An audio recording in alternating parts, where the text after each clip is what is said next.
خامنہ ای آپ کو سلام، علی خامنہ ای آپ کے خون کو سلام، آپ کے خاندان کو سلام، 86 سالہ بزرگ بھی شہید، 16 مہینے کی بچے بھی شہید، ہماری ماں ان کی وائف وہ بھی شہید، ان کا داماد بھی شہید، اور شہیدوں پہ شہید۔ لیکن افسوس کی بات ہے کہ جو 170 بچیاں شہید ہوئی ہیں، میں سمجھتا ہوں، میں مناسب سمجھتا ہوں کہ میں اپنے ملک کے وزیر اعظم سے بصد احترام یہ بات رکھوں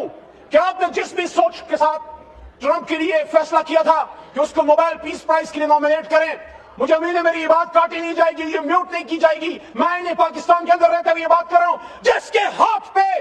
مسلمانوں کے ایک عظیم لیڈر کا خون ہے وہ سب کچھ ہو سکتا ہے، وہ امن کا پیغمبر نہیں ہو سکتا، وہ امن کا نمائندہ نہیں ہو سکتا۔ ایپسٹین فائل والے ہمیں بتائیں گے بزرگوں کی اور بچوں کی حرمت کیا ہے۔ ایران بہانہ ہے، پاکستان نشانہ ہے۔ اگر کسی کا یہ خیال ہے کہ یہ حملہ شیعہ اسلام پہ ہے، یہ حملہ اسلام پہ ہے، اسلام میں نہ شیعہ ہے نہ سنی ہے، حضور نبی کریم صلی اللہ علیہ وسلم نے ہمیں مسلمان بنا کے چھوڑا تھا، ایک ہو مسلم، حرم کی پاسبانی کے لیے نیل کے ساحل سے لے کے تابخا کے تاج گھر، وطن کی